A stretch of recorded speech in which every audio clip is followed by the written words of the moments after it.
વિદ્યાર્થી મિત્રો, ગયા લેક્ચરમાં આપણે તત્વ, સંયોજન, મિશ્રણ એમાં બે પ્રકાર, સમાંગ મિશ્રણ અને વિષમાંગ મિશ્રણ.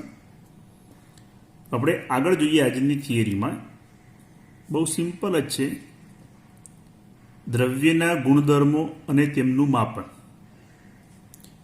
દ્રવ્યના ગુણધર્મો બે હોય, એક ભૌતિક ગુણધર્મો, બીજા રાસાયણિક ગુણધર્મો. ભૌતિક ગુણધર્મો તો આ ગુણધર્મો એવા છે કે જે પદાર્થનું સંગઠન મતલબ એનું બંધારણ બદલ્યા વગર અથવા ઓળખ બદલ્યા વગર માપી કે અવલોકી શકાય છે. ધારો કે આપણે પાણી, તો સૂત્ર શું થાય? H2O થાય. પછી એ પાણી ઘન અવસ્થામાં હોય, પ્રવાહી અવસ્થામાં હોય કે વરાળ સ્વરૂપે હોય, એનું સંગઠન મતલબ એનું બંધારણ H2O જ હશે. પરિણામે આપણે H2Oનું ગલનબિંદુ, ઉત્કલન બિંદુ આપણે જે માપીએ, એનો રંગ જે માપીએ, વાસ જે હોય, એની જે ઘનતા માપવામાં આવે, એ બધા ભૌતિક ગુણધર્મો ગણાય. મતલબ એવા ગુણધર્મો કે પદાર્થનું સંગઠન એની અંદર બદલાશે નહીં, મતલબ અણુબંધારણમાં ફેરફાર થશે નહીં, અથવા ઓળખ બદલ્યા વગર માપી કે અવલોકી શકાય એવા જે ગુણધર્મો જે રહ્યા એને હંમેશા ભૌતિક ગુણધર્મો કહેવાય. જેમ કે આપણે H2Oનો રંગ હોય, વાસ હોય, ગલનબિંદુ હોય, ઉત્કલન બિંદુ, આપણે જે ઘનતા માપીએ એ બધા એના ભૌતિક ગુણધર્મો ગણી શકાય. રાસાયણિક ગુણધર્મો તો આ ગુણધર્મોના માપન કે અવલોકન કરવા માટે રાસાયણિક ફેરફાર થવો જરૂરી છે. જુદા જુદા પદાર્થોની લાક્ષણિક પ્રક્રિયાઓ હોય, જેમાં ધારો કે HCl હોય, H2SO4 હોય કે HNO3 હોય. દરેકની રાસાયણિક પ્રક્રિયા કરવાની ક્ષમતા અલગ અલગ હશે. સિમ્પલ ઉદાહરણ ધારો કે NaOH, એની આપણે HCl સાથે પ્રક્રિયા કરીએ તો NaCl અને H2O મળે. એ જ NaOHની આપણે H2SO4 સાથે પ્રક્રિયા કરીએ તો Na2SO4 અને H2O મળે. તો અહીંયા આ બે ઘટક વચ્ચે પ્રક્રિયા થઈ, એના સંગઠનમાં ફેરફાર થયો, તો આરે હંમેશા એક રાસાયણિક ગુણધર્મો ગણી શકાય. જેમાં જુદા જુદા પદાર્થોની લાક્ષણિક પ્રક્રિયાઓ હોય, જેમાં એસિડિકતા, બેઝિકતા, દહનશીલતા વગેરેનો રાસાયણિક ગુણધર્મોની અંદર હંમેશા સમાવેશ થાય. જે આપણે પાછળ એસિડ બેઝની પ્રક્રિયાઓ આવશે, ઓર્ગેનિક કેમિસ્ટ્રીમાં પ્રક્રિયાઓ આવશે, એની અંદર ડિટેલની અંદર આપણે આવશે. હવે આપણે ભૌતિક રાશિ અથવા જથ્થાના મૂલ્યને દર્શાવવા માટે કોઈ એક સંખ્યા અને તેને અનુરૂપ એકમ જરૂરી છે. ધારો કે આપણે કોઈ એક પદાર્થનું દળ 5 કિલોગ્રામ છે, તો 5 એક સંખ્યા છે અને કિલોગ્રામ એનો એકમ છે. માત્ર 5 લખવાથી એનો અર્થ સ્પષ્ટ થતો નથી. 5 શું છે? આપણે એકમ જાણતા હોઈએ તો આપણને ખબર પડે 5 એ મૂલ્ય શું દર્શાવે છે. ધારો કે અહીંયા 5 કિલોગ્રામ, તો કિલોગ્રામ આવેલ મતલબ થાય એ પદાર્થનું દળ દર્શાવે છે. ધારો કે 5 મીટર હોત તો 5 એ શું દર્શાવે છે? કોઈ એક પદાર્થની લંબાઈ દર્શાવે છે. ધારો કે 5 લીટર હોય તો 5 શું દર્શાવે છે? તો એ પ્રવાહીનું કદ દર્શાવે છે. એ સંખ્યા અને તેને અનુરૂપ એકમો હોય તો જ એ આપણે ભૌતિક રાશિ તરીકે દર્શાવી શકીએ. દરેકની અંદર ધારો કે તમને ખાલી 6 એકલું આપેલું હોય તો 6 એ પદાર્થનું શું છે? વજન છે, એનું કદ છે, લંબાઈ છે, આપણે એનો એકમ દર્શાવીએ તો જ એનું અર્થઘટન હંમેશા સ્પષ્ટ થાય. માત્ર સંખ્યા લખવાથી એનું અર્થઘટન સ્પષ્ટ થતું નથી. પાછળ જે એકમ હોય, મીટર હોય તો લંબાઈ દર્શાવે, લીટર હોય તો કદ દર્શાવે, કિલોગ્રામ હોય તો એનું દળ દર્શાવે છે. મિત્રો, કોઈ એક પદાર્થનું દળ 5 કિલોગ્રામ છે, માત્ર 5 લખવાથી તેનો અર્થ સ્પષ્ટ થતો નથી, પરંતુ કિલોગ્રામ લખવાથી એ દળ છે એવું હંમેશા સ્પષ્ટ થાય છે. આથી માપન કરેલા અથવા ગણતરી કરેલા સૂચક મૂલ્યને દર્શાવવા માટે એકમોની અનુકૂળ પસંદગી હોવી જોઈએ. માત્ર સૂચક મૂલ્યથી એનું અર્થઘટન સ્પષ્ટ ન થાય. પાછળ એકમ લખેલો હોય, એકમો ઘણા બધા હોય, લંબાઈ હોય અથવા કિલોગ્રામ હોય, લીટર હોય, ml હોય, કોઈ પણ હોઈ શકે. તો મૂળભૂત એકમ અને ઉપજાવેલ એકમ કોને કહેવાય? ઓછી સંખ્યામાં દર્શાવવામાં આવતા એકમોને મૂળભૂત એકમ કહે છે. ધારો કે આપણે 5 કિલોગ્રામ, તો આ કિલોગ્રામ જે રહ્યો એનો મૂળભૂત એકમ કહેવાય. પણ મૂળભૂત એકમોમાંથી બીજા ઉપજાવવામાં આવતા એકમોને ઉપજાવેલા એકમો અથવા સાધિત એકમો કહે છે. ઉપજાવેલા એકમો અથવા કયા? સાધિત એકમો કહે છે. મિત્રો જો, આપણે ઘનતા બરાબર શું થાય? દળ ભાગ્યા કદ. તો આપણે દળ જાણીએ છીએ, તો કદ ઉપરથીની ઘનતા શોધી શકાય. મતલબ દળ અને કદ ઉપરથી આ આપણે એકમ ઉપજાવ્યો ઘનતા, તો ઘનતાને શું કહેવાય? ઉપજાવેલો એકમ ગણી શકાય. તો આ રીતે મૂળભૂત એકમોનો ઉપયોગ કરી ઉપજાવવામાં આવતા એકમો આ જે રહ્યા એને હંમેશા ઉપજાવેલા એકમો અથવા એને સાધિત એકમો તરીકે ઓળખવામાં આવે. તો 5 કિલોગ્રામ વજન ધરાવતા મેં સમજાયું લોખંડના ટુકડાનો દળ કિલોગ્રામમાં છે. એ કિલોગ્રામ દળનો મૂળભૂત એકમ છે. તેનો ઉપયોગ કરી લોખંડના ટુકડાની ઘનતા આપણે જે માપવામાં આવે એ ઉપજાવેલું એકમ કહેવાય. અથવા કેટલીક વાર જુદા જુદા પદાર્થનું કદ વગેરે પદાર્થો જે રહ્યા એને ઉપજાવેલા એકમ ગણી શકાય. તો આ રીતે મૂળભૂત એકમ અને ઉપજાવેલા એકમ કોને કહેવાય આપણે સમજાવ્યું. આગળ જોઈએ આપણે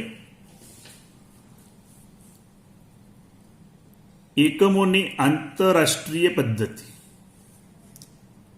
અત્યાર સુધીમાં ભૌતિક મૂલ્યો માટે ઘણી એકમ પદ્ધતિઓ સમયાંતરે અમલમાં આવી છે.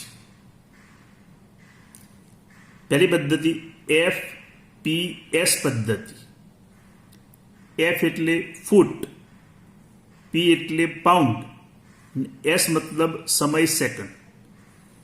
આ પદ્ધતિ 1588માં આ પદ્ધતિ વિકસાવેલી હતી. જેમ જેમ સમય પસાર થયો તેમ તેમ નવી નવી પદ્ધતિઓ વિકસિત થઈ. ત્યારબાદ 1791 થી 1795 દરમિયાન નવી પદ્ધતિ વિકસિત થઈ. ત્યાં ફિઝિક્સમાં આવે CGS એટલે સેન્ટીમીટર, G મતલબ ગ્રામ અને સમય સેકન્ડ. પણ એનાથી બીજી પદ્ધતિ એ જ દરમિયાન વિકસિત થઈ MKS. M મતલબ મીટર, K મતલબ કિલોગ્રામ, S મતલબ સેકન્ડ. આ પદ્ધતિ પણ 1791 થી 1795માં વિકસિત થઈ. તો CGS અને MKS પદ્ધતિ બીજી અને ત્રીજી પદ્ધતિ ભારતમાં 1956 થી સ્વીકારવામાં આવી છે. ત્યાર પછીની પદ્ધતિ એક SI એકમ પદ્ધતિ, લી સિસ્ટીમી ઇન્ટરનેશનલ ડી યુનિટ્સ, જેને SI સિસ્ટીમી ઇન્ટરનેશનલ SI તરીકે દર્શાવવામાં આવે. આ પદ્ધતિ 1971 વિકસિત થઈ.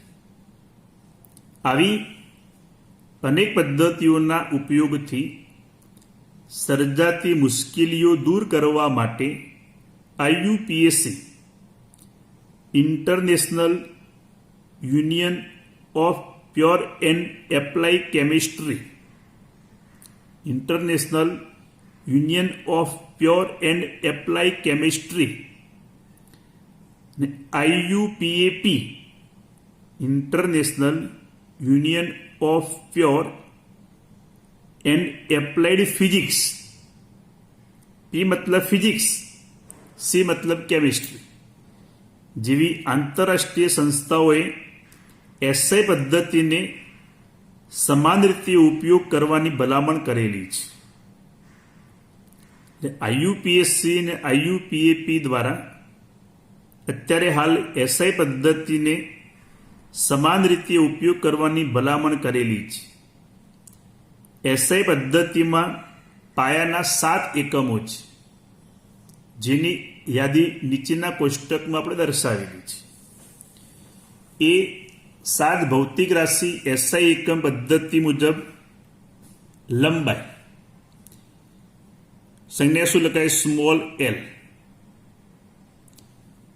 SI એકમનું એનું સંજ્ઞા જે રહી SI એકમની સંજ્ઞા લખાય સ્મોલ m અને SI એકમનું નામ જે રહ્યું એ નામ શું લખાય? એને લખાય મીટર. રાશિની સંજ્ઞા થઈ l, SI એકમની સંજ્ઞા થઈ સ્મોલ m અને SI એકમનું નામ જે રહ્યું એ હંમેશા મીટર. મતલબ એ થયો લંબાઈનો SI એકમ શું લખાય? મીટર. એ રીતે દળ, તો રાશિની સંજ્ઞા થઈ સ્મોલ m, SI એકમની સંજ્ઞા થઈ કિલોગ્રામ એટલે kg ને SI એકમનું નામ લખાઈને કિલોગ્રામ. મતલબ દળનો SI એકમ લખાય કિલોગ્રામ અને સંજ્ઞા શું લખાય? kg. એ પ્રમાણે સમય, તો સંજ્ઞા રાશિ શું લખાય? t. SI એકમની સંજ્ઞા શું લખાય? s. અને એકમનું નામ શું લખાય? તો શું લખાય? સેકન્ડ. મતલબ સમયનો SI એકમ કયો થયો? સેકન્ડ. ને સંજ્ઞા શું લખાય? ને s લખી શકાય. વિદ્યુત પ્રવાહ સંજ્ઞા લખાય I. એકમની સંજ્ઞા લખાય કેપિટલ A. નામ શું લખાય? એમ્પિયર. મતલબ SI એકમનું નામ શું લખ્યું થયું? યાર એમ્પિયર થયું. વિદ્યુત પ્રવાહનો SI એકમ એમ્પિયર થયો. SI એકમની સંજ્ઞા લખાય કેપિટલ A દર્શાવી શકાય. ત્યારબાદ ઉષ્માગતિકીય તાપમાન, તો ઉષ્માગતિકીય તાપમાન સંજ્ઞા થઈ કેપિટલ T. SI એકમની સંજ્ઞા લખાય K. SI એકમનું નામ જે રહ્યું એ શું લખાય? કેલ્વિન. તો ઉષ્માગતિય તાપમાનનું SI એકમ થયો કેલ્વિન. SI એકમની સંજ્ઞા થઈ કેપિટલ K. રાશિની સંજ્ઞા લખાય T. ત્યારબાદ પદાર્થનો જથ્થો, જથ્થો સ્મોલ n તરીકે દર્શાવવામાં આવે, એને લખાય મોલ. મોલ અને એનું નામ પણ લખાય આ રીતે, SI એકમ નામ લખાય મોલ. ત્યારબાદ પ્રદીપ્ત અર્થાત જ્યોતિની તીવ્રતા, જ્યોતિ તીવ્રતા એટલે I નું નામ થાય ને કેન્ડેલા અને લખાય સંજ્ઞા CD. તો 7 એકમો. ફરી જો લંબાઈનો SI એકમ થાય મીટર, સંજ્ઞા લખાય સ્મોલ m. દળ કિલોગ્રામ, સંજ્ઞા લખાય kg SI એકમની સંજ્ઞા. સમય સેકન્ડ લખાય સ્મોલ એસ, વિદ્યુત પ્રવાહ એમ્પિયર લખાય એ, ઉષ્માગતિકીય તાપમાન કેલ્વિન સંજ્ઞા લખાય કેપિટલ કે, પદાર્થનો જથ્થો મોલ મોલ જ લખાય, રાશિની સંજ્ઞા લખાય સ્મોલ એન, પ્રદીપ્ત અથવા જ્યોતિ તીવ્રતા કેન્ડેલા સંજ્ઞા લખાય સીડી આઈ ન્યૂ તરીકે દર્શાવી શકે. તો આ રીતે આપણે એસઆઈ એકમના 7 એકમો આપણે અહીંયા જોયા.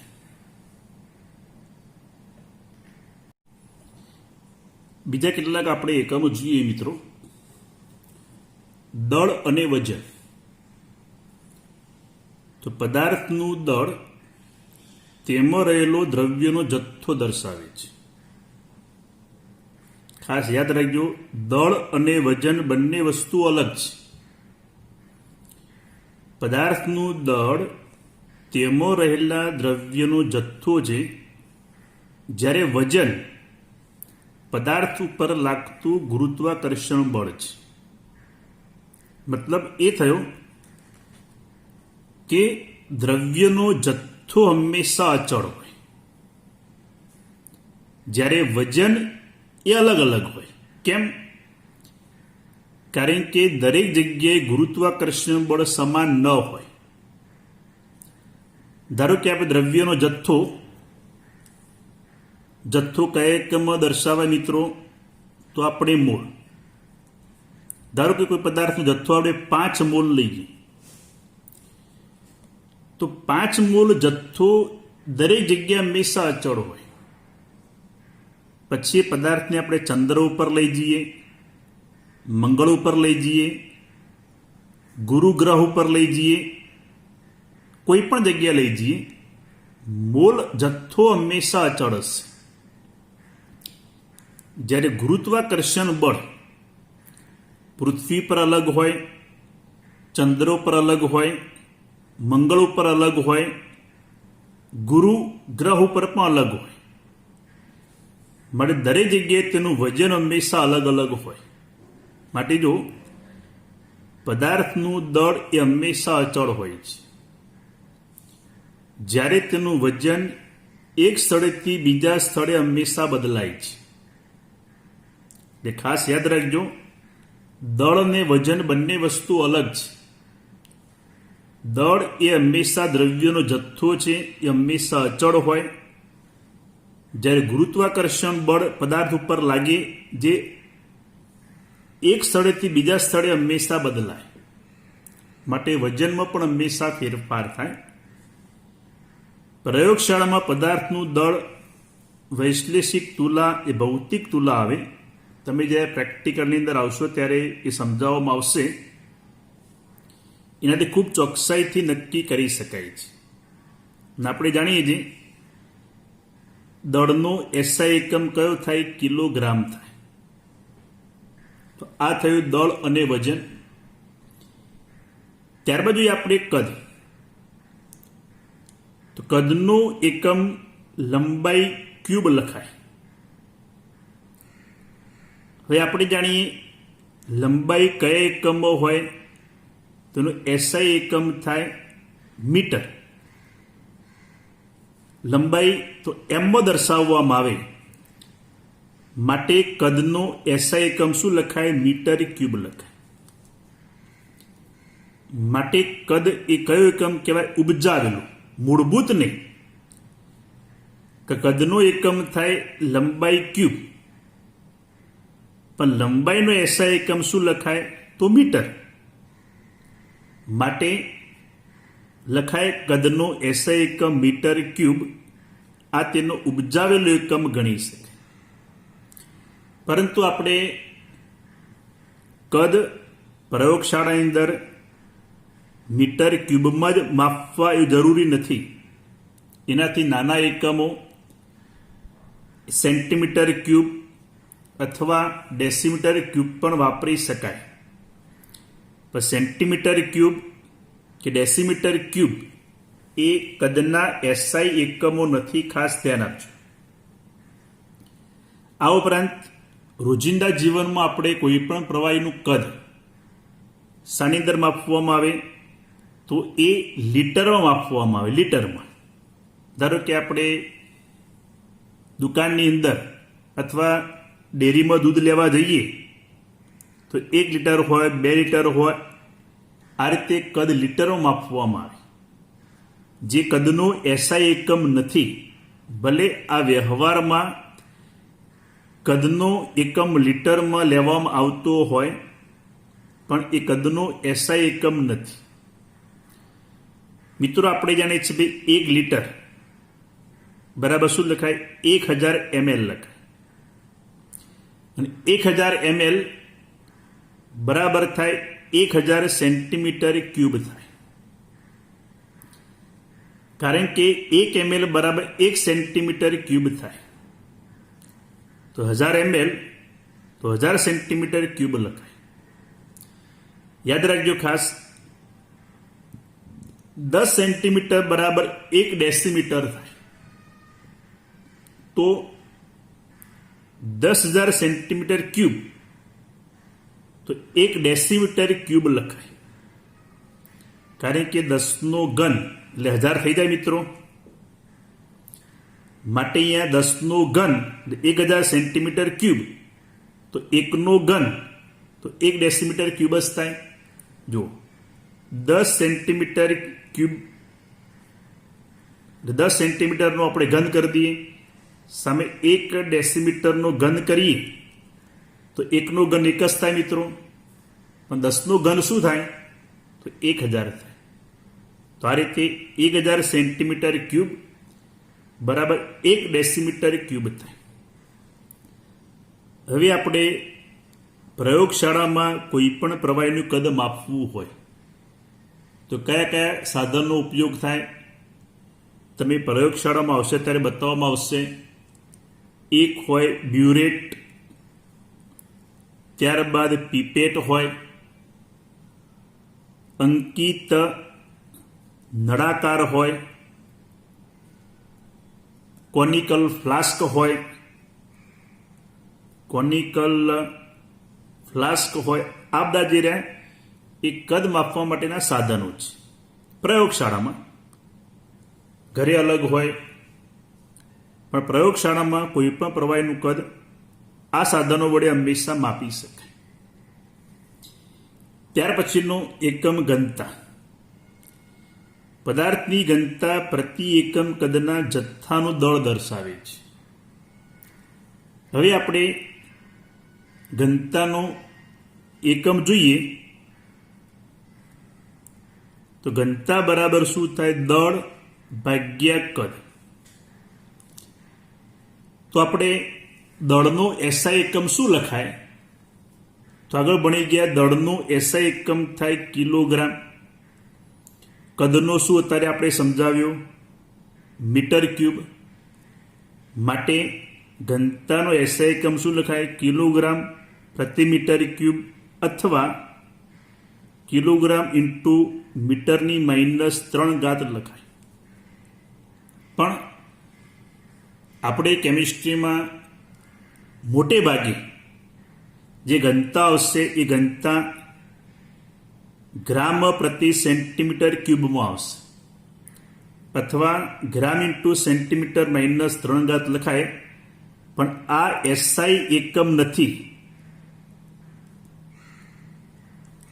ઘનતાનો એસઆઈ એકમ શું થાય? તો કિલોગ્રામ ઇન્ટુ મીટરની -3 અથવા કિલોગ્રામ પ્રતિ મીટર ક્યુબ લખાય. તો આ રીતે ઘનતાનો ઉપજાવેલો એસઆઈ એકમ કિલોગ્રામ પ્રતિ મીટર ક્યુબ અથવા કિલોગ્રામ ઇન્ટુ મીટરની -3. માટે આ એકમ જે ઉપજાવવામાં આવે એ સાધિત એકમ કહેવાય અથવા ઉપજાવેલો એકમ ગણી શકાય. ત્યારબાદ જોઈએ આપણે મિત્રો તાપમાન.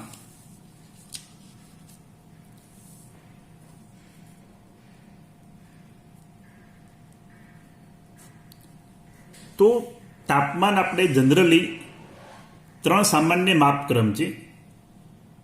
એક આને શું કહેવાય? સેલ્સિયસ.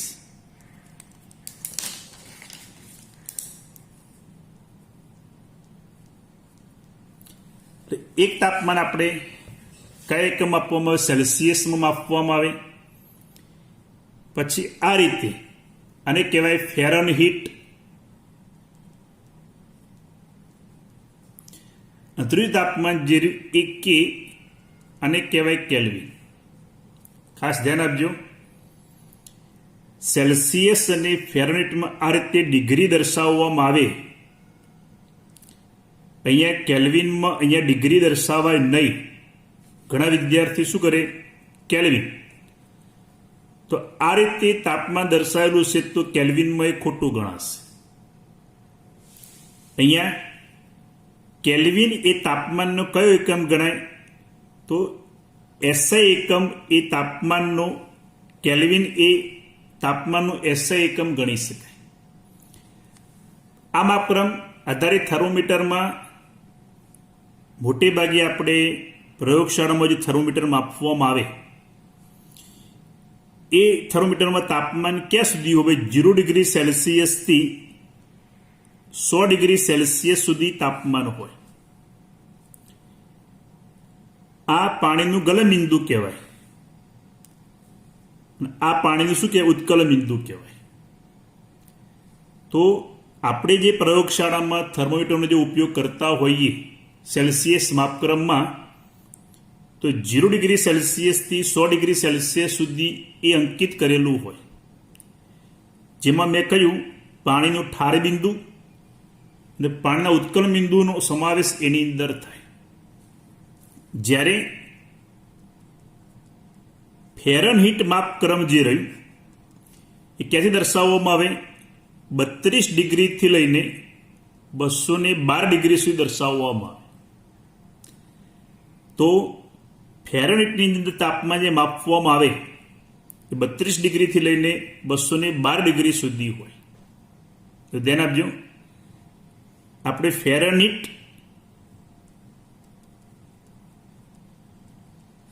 અને સેલ્સિયસ આ બંને વચ્ચે સંબંધ દર્શાવતું એક સૂત્ર છે કે ફેરનહીટની અંદર તાપમાન જો મેળવવું હોય તો 9/5 ડિગ્રી સેલ્સિયસ તાપમાન પ્લસ એની અંદર 32.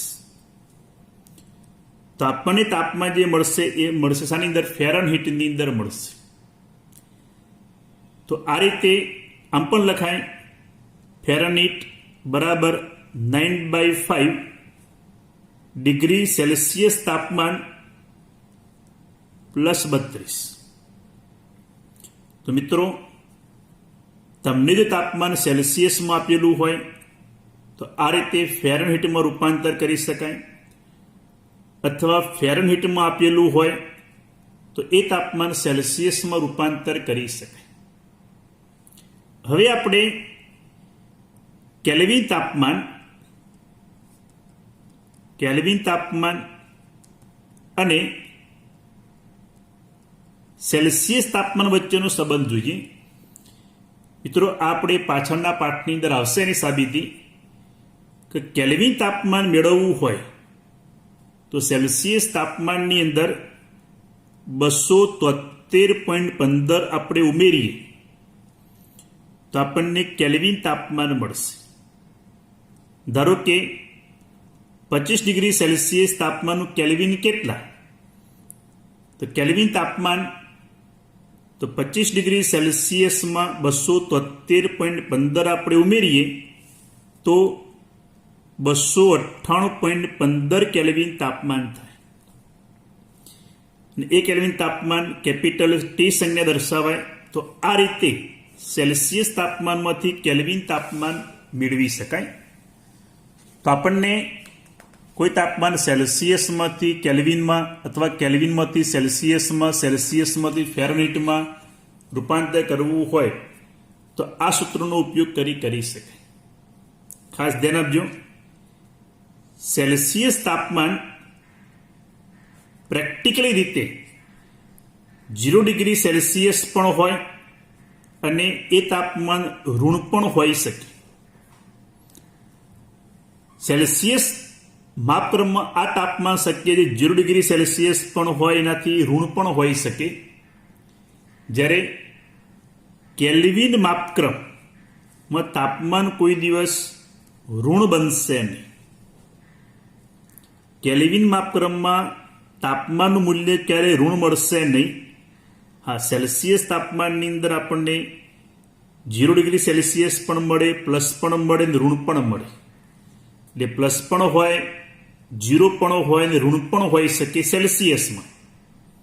જે કેલ્વિનની અંદર 0 કેલ્વિન હોઈ શકે પણ એનું મૂલ્ય ક્યારે ઋણ નહીં હોય. એ ખાસ ધ્યાન આપજો મિત્રો. તો ફેરનહીટ અને સેલ્સિયસ તાપમાન વચ્ચેનો સંબંધ, તો ફેરનહીટ બરાબર 9/5 ડિગ્રી સેલ્સિયસ પ્લસ 32. કેલ્વિન તાપમાન અને સેલ્સિયસ તાપમાન વચ્ચેનો સંબંધ, કેલ્વિન કે બરાબર 0 ડિગ્રી સેલ્સિયસમાં તાપમાન પ્લસ એમાં 273.15 ઉમેરીએ તો આપણને કેલ્વિન તાપમાન મળશે. ક્લિયર મિત્રો? તો આ જે ચાલેલું છે એ દરેક વિદ્યાર્થી 2 વાર વાંચી લે, એક વખત એની રફ નોટમાં લખે, પછી એને ફેર નોટની અંદર લખે. પણ જેટલું ચાલે એટલું તૈયાર કર્યા પછી આપણે લખવાનું છે. ડાયરેક્ટ મિત્રો ઉતારો કરતા નહીં. જેટલું સાયન્સમાં વારંવાર લખાશે એટલું લાંબા સમય સુધી આપણને યાદ રહેશે અને લખવાની અંદર પરીક્ષામાં ક્યારેય ભૂલ નહીં થાય. ઓકે.